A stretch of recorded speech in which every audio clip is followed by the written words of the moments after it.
Você já se pegou pensando por que, toda vez que começa a gostar de alguém, essa pessoa parece emocionalmente indisponível? Alguém que foge, que não se entrega, que manda sinais confusos, que está presente, mas ao mesmo tempo ausente, que diz que gosta, mas não quer se envolver? Essa história pode parecer coincidência, mas na verdade ela diz muito sobre você. E se você está repetindo esse padrão, é porque tem algo aí dentro que precisa ser visto. E hoje a gente vai falar exatamente sobre isso.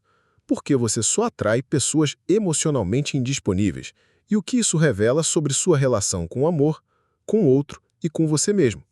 Mas antes de seguir, já se inscreve no canal, ativa as notificações e comenta aqui.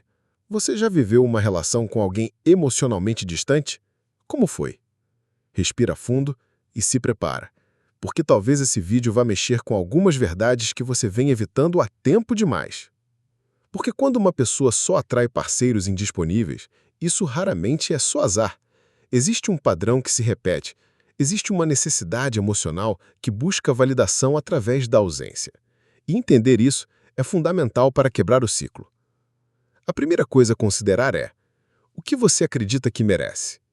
Parece simples, mas essa pergunta tem o poder de revelar traumas, crenças limitantes e repetições inconscientes.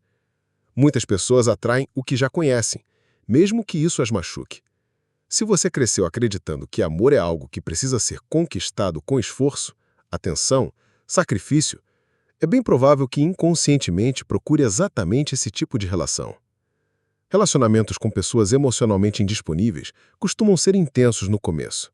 Existe sedução, atenção, interesse, mas à medida que a conexão se aprofunda, o outro se afasta.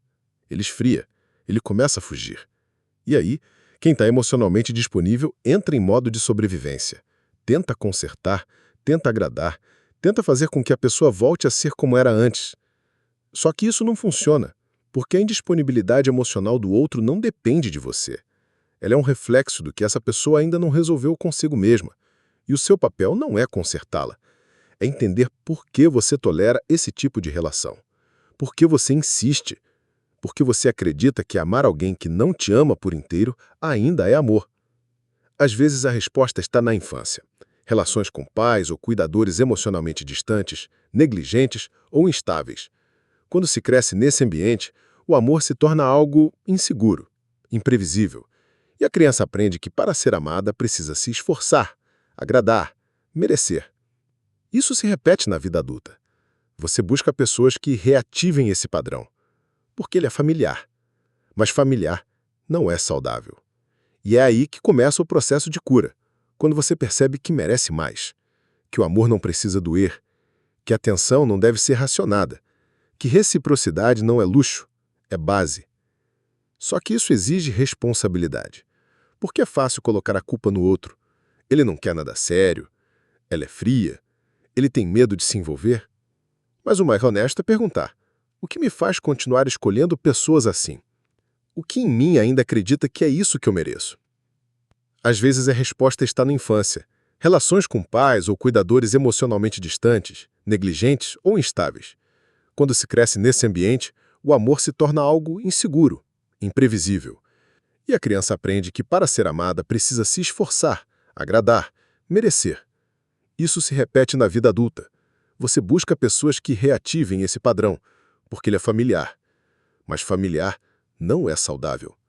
E é aí que começa o processo de cura, quando você percebe que merece mais, que o amor não precisa doer, que a atenção não deve ser racionada, que reciprocidade não é luxo, é base. Só que isso exige responsabilidade, porque é fácil colocar a culpa no outro. Ele não quer nada sério, ela é fria, ele tem medo de se envolver. Mas o mais honesto é perguntar: o que me faz continuar escolhendo pessoas assim? O que em mim ainda acredita que é isso que eu mereço? Às vezes é o medo da intimidade verdadeira, porque se envolver com alguém que também se entrega, que está emocionalmente disponível, exige presença, exige vulnerabilidade, exige ser visto, e nem todo mundo está pronto para isso. Então, inconscientemente, escolhe parceiros que não se conectam por inteiro. É mais seguro, é mais conhecido. Outras vezes é o ego, a ideia de que você vai ser a pessoa capaz de fazer o outro mudar, que o seu amor vai curar, que a sua paciência vai convencer, que a sua entrega vai ensinar o outro a amar. Mas isso é ilusão. Ninguém muda por insistência, e amor não é reabilitação. E tem também o autoabandono, quando você tolera menos do que merece, porque não acredita que exista algo melhor, quando aceita migalhas emocionais porque aprendeu a viver com pouco, quando espera sinais de interesse como se fossem prêmio, como se fossem prova de valor. O caminho para mudar isso começa com autorrespeito, com limites, com consciência. Você não precisa aceitar toda aproximação como se fosse a última chance de ser amado. Você não precisa correr atrás de quem não quer correr ao seu lado. Você não precisa romantizar a ausência. Relacionamentos saudáveis não são perfeitos, mas têm presença, têm verdade, têm disponibilidade emocional. E isso se sente. Não precisa adivinhar, não precisa interpretar, não precisa torcer para que um dia mude. Pessoas emocionalmente disponíveis mostram isso com atitudes. Elas se comunicam, elas assumem o que sentem. Elas não somem depois de um final de semana intenso. Elas não jogam. Elas não criam dúvida para parecerem mais interessantes. Elas não têm medo de profundidade. E quando você começa a curar suas próprias feridas emocionais, a sua vibração muda. O tipo de pessoa que você atrai também muda, porque você deixa de buscar a adrenalina da ausência e começa a valorizar a paz da presença. Mas é um processo, e às vezes é doloroso, porque exige dizer não para aquilo que antes parecia suficiente. Exige se afastar de relações que trazem química, mas não trazem segurança. Exige ficar só por um tempo, até que a sua companhia seja suficiente, até que você se reconecte consigo mesmo, de verdade. E essa reconexão é a base de tudo, porque quando você se conhece, se acolhe e se respeita, você não se contenta com pouco. Você não aceita mais histórias mal contadas, mensagens pela metade, amores em suspensão. Você passa a escolher com consciência. A jornada de quem atrai pessoas indisponíveis, na verdade, é a jornada de quem precisa se tornar disponível para si mesmo, de quem precisa resgatar seu autoestima, sua confiança, seu amor próprio, de quem precisa entender que não é o outro que preenche o vazio, mas a própria presença. E quando essa presença se fortalece, tudo muda, porque você começa a olhar para o outro com mais clareza. Você persegue os sinais de indisponibilidade antes de que vire um ciclo. Você escolhe diferente. Você se protege sem se fechar. Você se abre sem se entregar para quem não quer ficar. E o mais bonito é que, ao quebrar esse padrão, você não apenas melhora a sua vida amorosa, mas melhora a sua relação com amigos, com familiares, com o trabalho, com tudo. Porque você aprende a se colocar, a dizer não, a dizer sim com verdade, a viver com mais inteireza. A partir daqui, nos próximos blocos, a gente vai entender como identificar esses sinais cedo, como desenvolver autoestima relacional e como se preparar para um relacionamento emocionalmente disponível de verdade, sem repetir padrões antigos, sem se sabotar e com mais maturidade emocional. Você entendeu que atrair pessoas emocionalmente indisponíveis não é apenas uma questão de azar ou coincidência.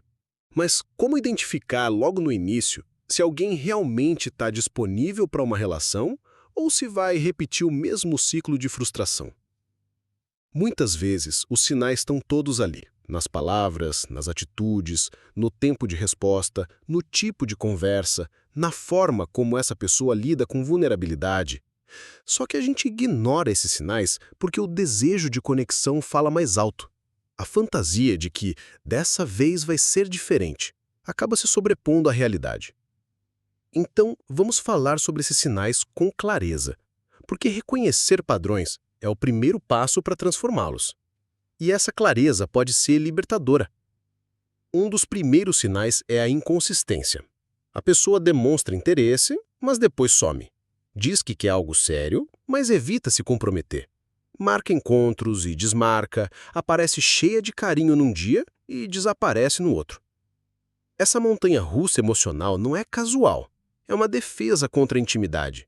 E quanto mais você tenta resolver, mais o outro se fecha. Outro sinal é a dificuldade em falar sobre sentimentos.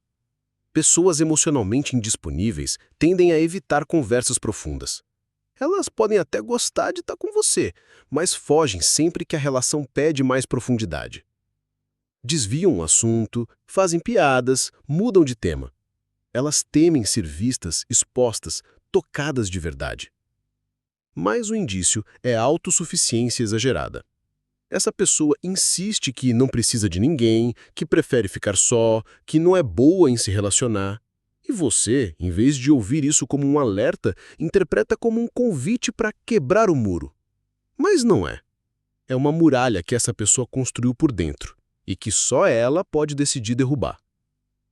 E tem também o famoso "eu não tô pronto para um relacionamento agora".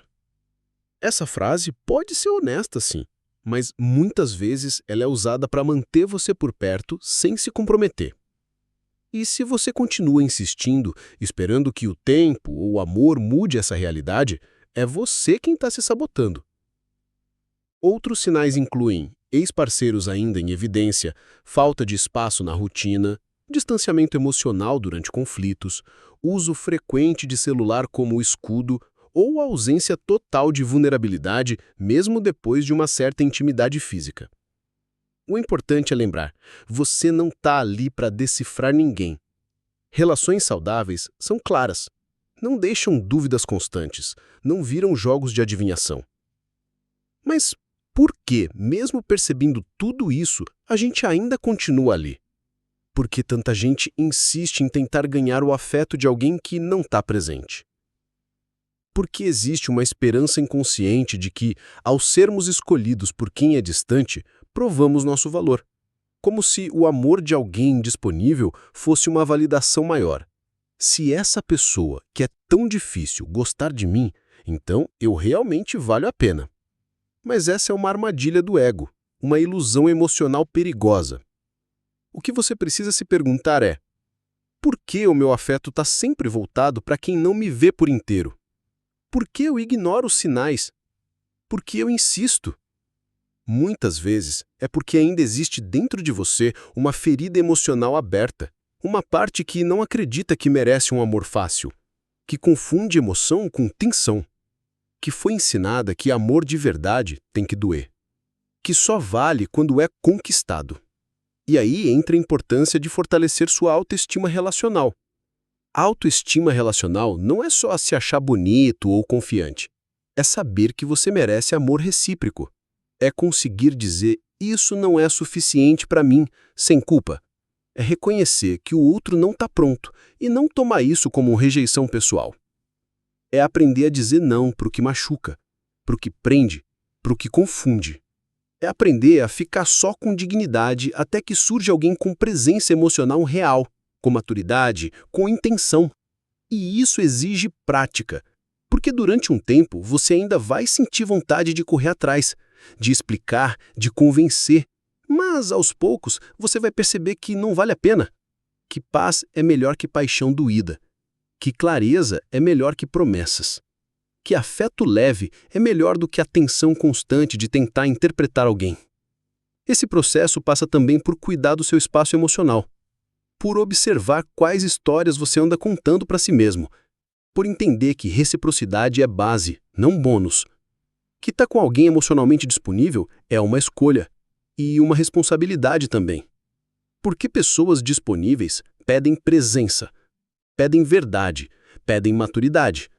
Eles se mostram e esperam que você se mostre também. Não dá para viver um amor inteiro com metade de si presente.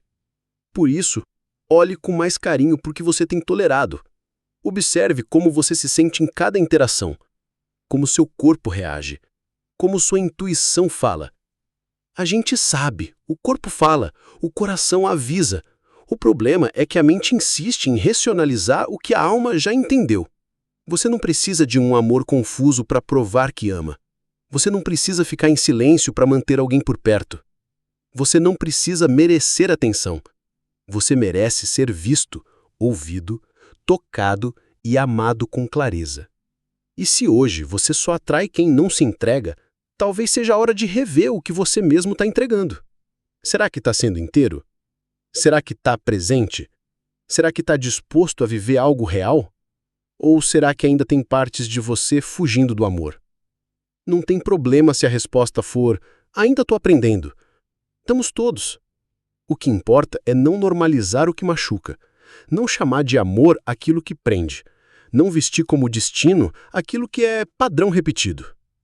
No próximo bloco, vamos falar de como criar espaço interno e externo para atrair e principalmente sustentar um relacionamento com alguém que esteja realmente pronto para se entregar. Você já entendeu o padrão, identificou os sinais e começou a olhar com mais consciência para suas escolhas afetivas. Agora é hora de falar de algo que muitas vezes é negligenciado. Como criar espaço para um relacionamento saudável acontecer de verdade? Porque não basta saber o que não quer, é preciso saber sustentar o que se deseja. Relacionamentos emocionalmente disponíveis pedem preparo. Não no sentido de perfeição, mas de presença. Pedem que você esteja disposto a sair do piloto automático, a reconhecer os próprios mecanismos de defesa, a se comunicar com clareza e escutar com empatia. E, acima de tudo, que esteja aberto a sentir. Estar disponível emocionalmente não é estar sempre feliz, sempre certo ou sempre bem. É ter consciência das próprias emoções e saber compartilhá-las. É não fugir diante do desconforto. É não colocar máscaras para parecer mais forte. É se permitir ser visto, com todas as imperfeições. E isso só é possível quando há autocompaixão. Porque quem não se acolhe tende a se esconder. Tende a projetar no outro a culpa, o medo, a insegurança. Já quem desenvolve uma relação mais gentil consigo mesmo, começa a se abrir de verdade, para o amor, para o outro, para a intimidade. Criar espaço interno para uma relação saudável significa também abandonar velhas crenças, como a ideia de que amor exige sofrimento, que só vale a pena se houver drama, que quem ama persegue, que o outro precisa completar o que está faltando. Relacionamentos não curam solidão. Eles potencializam aquilo que já está construído. Se você não se sente inteiro, o outro não vai trazer essa inteireza. Se você tem medo da entrega, vai atrair alguém que confirme esse medo. Por isso, a construção começa dentro. E esse processo é feito de pequenas ações. Começa ao dizer a verdade sobre o que sente, ao aprender a nomear emoções, ao colocar limites com carinho, ao dizer sim com presença e dizer não com coragem, ao reconhecer que não dá para controlar o outro e que isso, longe de ser perda de poder, é ganho de liberdade. Um amor maduro é feito de trocas que somam, não de dívidas emocionais. É feito de apoio mútuo, de escuta, de construção. Não se trata de encontrar alguém perfeito, mas alguém que queira crescer junto, que saiba voltar para o diálogo mesmo depois do conflito, que esteja disposto a aprender com você e a te ensinar também. E para sustentar uma relação assim, você também precisa abrir mão de alguns padrões. O da idealização, por exemplo. Idealizar é projetar uma versão de conto de fadas em alguém real. E quanto mais se idealiza, mais se ignora o que está de fato acontecendo. Outro padrão é o da expectativa não comunicada. Esperar que o outro adivinhe o que você precisa, sem dizer com clareza. Isso gera frustração, ressentimento, distância. Comunicação não é sobre exigir, é sobre se mostrar. E existe ainda o padrão da pressa, de querer que tudo aconteça rápido, de acelerar vínculos, de empurrar a relação para fases que ainda não estão maduras. Quando há pressa, não há tempo para conhecer o outro de verdade. E sem conhecer, não há base. O cultivo de um vínculo saudável exige tempo, exige rotina emocional, exige presença constante. E é justamente nisso que muita gente se perde. Porque o amor saudável, ao contrário do amor tóxico, é silencioso. Ele não faz barulho. Não provoca adrenalina o tempo todo. Ele traz paz. E para muita gente, paz ainda parece entediante, porque estão tão acostumadas com a instabilidade, com o jogo, com a ausência, que não sabem lidar com a leveza. Mas a leveza é sinal de maturidade, de verdade, de que finalmente você está disponível e está diante de alguém que também está. É nesse momento que você entende que não precisa mais implorar por amor, que não precisa se moldar para caber em ninguém, que não precisa mais correr atrás de quem não sabe o que quer. Você se escolhe, e ao se escolher, começa a escolher melhor. E se mesmo depois de tudo isso você se vê tentado a repetir antigos padrões, pare, respire, relembre sua jornada. Olhe para trás e veja o quanto já evoluiu, o quanto já reconheceu, o quanto já se libertou. Você não é a mesma pessoa que começou esse caminho. Você está mais consciente, mais atento, mais inteiro. E é esse novo você que vai atrair e escolher relações mais verdadeiras. E se você chegou até aqui, parabéns. Isso mostra que você está comprometido com a sua transformação emocional, que não quer mais viver pela metade, que está disposto a se encontrar e a se conectar com quem também quer caminhar junto. Se esse vídeo fez sentido para você, não esquece de se inscrever no canal, ativar as notificações e deixar seu comentário. Conta pra gente, qual desses padrões você mais reconheceu em sua história? O que você quer mudar a partir de agora? Porque aqui, nesse canal, a gente não tem medo de falar do que dói, mas também acredita na potência de curar e de amar de verdade, com maturidade, presença e liberdade.